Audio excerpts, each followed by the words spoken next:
Good morning, natural gas. It's Thursday, May 28th, 2026. I'm Tim Beggins, president of Elk Trading Company. And today is storage day. Expectations around plus 92 BCF. This goes up against last year's plus 104 BCF and the 5-year average of plus 97 BCF. So bullish relative to last year, bullish relative to the 5-year average, if in fact we do come in around plus 92. So for the new spot natural gas contract July, we're currently trading at 315 and a half, 1560, up 6.1 cents here, or a little bit just below 2%. As you can see, the RSI is open to the upside, but it is currently trading sideways. We are awaiting the storage report. Currently, we are below the 48-period exponential moving average, which comes in at 316.80. Let's turn to the hourly chart. And as you can see, we're holding above the daily pivot. So our bias is positive to the upside. The RSI is open to the upside, and we're currently below the first resistance level, 317.10. Above that, 324.60. So let's take a look at the ERCOT system here. And ERCOT, we're going to have about 32,000 megawatts of renewables in the space today, out of a peak today of 72,000 megawatts system-wide. What's going on? Wind is low, which means natural gas is picking up some of that market share. Currently just over 45% of the fuel mix here, just under 24,000 megawatts. That's good news for natural gas. How about the LNG markets? Well, this is what's going on today. Iran is still fighting back against the United States. The Strait of Hormuz is in focus currently right now. We don't see any major traffic going through the Strait of Hormuz. Nothing is loading up at Las Rafan. So what else is going on? Let's take a look at where our Sea Eagle is in the system. It is passing the South Africa right now. Excuse me, right there. And it is heading toward Asia. We don't know where because the ARB is open to Asia. And because of the news between the United States and Iran, once again at arms, here we go. The TTF is up 4% today. This is in euro dollars per megawatt hours, not MMBTU. So just keep in mind, the RSI is pointing higher here again on the renewed hostilities between Iran and the United States. How about the January versus the October here in the US? This is the spread. And as you can see here, we're currently up just 5 ticks here to 122.90. The RSI is trying to bottom out. So what does this mean? Well, Piper Sandler yesterday said the Strait of Hormuz could be closed 4 months and oil would go to new highs. If this is in fact the case, then once again, even for the United States, the winter contracts would take a bid here. What's going on? There's plenty of spring maintenance at LNG facilities. They're just starting to ramp up. We're currently about 18 BCF a day of feed gas going into the grid, and that means we're still about 2 BCF below our peak. What's going on? They're getting ready. They're getting ready for winter. Why? Because hostilities are not coming down and Europe is still too far behind. Let's take a look at the LNG. This is Creole Trail. This feeds, of course, it feeds Sabine Pass LNG. We're right now about 1.5 BCF out of 1.7. Let's take a look at Corpus Christi. Again, this is almost near full capacity here. We're running just over 2.65 out of 2.75. And let's move over to Trans-Cameron Pipeline. This feeds Calcasieu Pass here, and it is currently still open. It has 400,000 of open capacity here, running just at 1.69 out of 2.125. And this is Calcasieu Pass. Yesterday, we did see just one tanker here loading up at the dock. This morning, nothing yet at the dock. And as you can see, this is a recent photograph. As they push these tankers up onto the dock here for loading, you can see all that mud that was being kicked up underneath the boat. So there was a dredger here last week and into this week. So therefore, this continues to silt up here and must be actually dredged out periodically. So that may be containing what's going on here at Calcasieu Pass. Let's take a look here at Gator Express. This feeds Plaquemines. This is on the Mississippi River.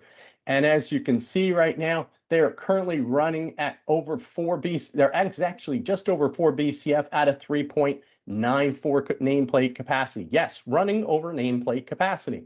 So let's take a look at Cameron. Cameron LNG is running at 1.1 at a 1.56 BCF. So still plenty of capacity here to ramp up as well. And Golden Pass actually is ramping up over 420,000 MMBTUs, again, out of a total capacity for 800 to 850,000 MMBTUs for train one. So it is finally catching its second wind. How about the United States? Well, the weather continues to be above normal to the northern tier, but cooler to the southern tier. And as you can see, if it starts to run here, we can see that weather pattern holding through into June. And that's going to be helpful for just about nothing because we really need the weather for the south or the populated centers in the northeast. We do get some weather coming through here around June the 5th, but it's not that bad. Most of the above normal temperatures are well into the Pacific Northwest or upper Midwest, where we've got very little population. And let's take a look here at the heat risk. This is the heat risk today. That is showing the upper Midwest with major heat risk here for Montana and parts of the Dakotas. This pushes into parts of the South here into Florida, as you can see, also getting into Texas and all the way back up into Kansas by Sunday. But that starts to moderate and then starts to focus in on the desert Southwest in parts of interior California and Florida, but it's not much for this time of year. And let's take a look at Europe, which is starting out warm here in this forecast period for the next few days. And then it starts to moderate just a little bit. As you can see here, it moderates into the first week of June. And then we start to see some warmer temperatures showing back up here again, June the 11th. And why is that important? Because storage injections are low. They're lower than the min here we've seen over the last few years. And that means that they are going to be sitting right down here somewhere between 2021 and 2025 as far as storage injections here, possibly trying to reach maybe 75 to 80% full. Again, this is lower than we'd like to see it, but this is slowly injecting into storage space. How about Asia? Well, we're going to be warm. And it looks like you're going to see here, this is down here at Hong Kong here. This starts to get into the upper 80s, into 90s here by the time we get into June the 3rd. This is 90-degree temperature here in Hong Kong. And this is about the equivalent here latitude-wise of Mexico City. Shanghai up here is the same latitude basically of Houston. So we start to see warmer temperatures start to push into the eastern provinces of China. And here's the U.S. Gulf. And as you can see here right now, we've got storm systems forming off of Louisiana, off of Cozumel, and of course, right down here in the Bay of Campeche. So this is the time of year when we start to see some storms develop and possibly push north toward Texas and Louisiana. What about the Mid-Atlantic? No way. We've got a blocker here, a linebacker called the Saharan air layer or dust, and it extends all the way from Africa back into Cuba at this stage, and it is going to be pushing up into the Gulf of America, Gulf of Mexico in the next few days. Some good sunsets, but if you've got allergies, it's going to make you miserable. How about Japan? Well, we continue to see some earthquake activity across the last few days here, really starting to pick up here in the 4.2 to 4.6, 4.8 magnitude. So we got to keep a careful eye on this because this also indicates that this ring of fire is starting to fire up here. We've got to be careful because Japan has a lot of nuclear power. If it starts to be affected, that means they need even more LNG. Here's oil and gas sector here between $2 and $10 billion, have a high short float over 10%. And we've got a sea of green. Finally, some people are picking up some stocks here, a little bit of bargain hunting here because crude and natural gas are higher. And as you can see, even behind me, CNX 0.56% higher on the day.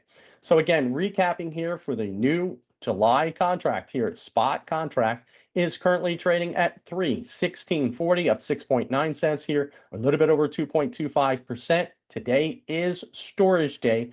Expectations plus 92 BCF, which would be bullish versus last year and versus the 5-year average. Let us know your thoughts in the comment section below. Please hit that like and subscribe button. Thanks for listening. We'll see you tomorrow.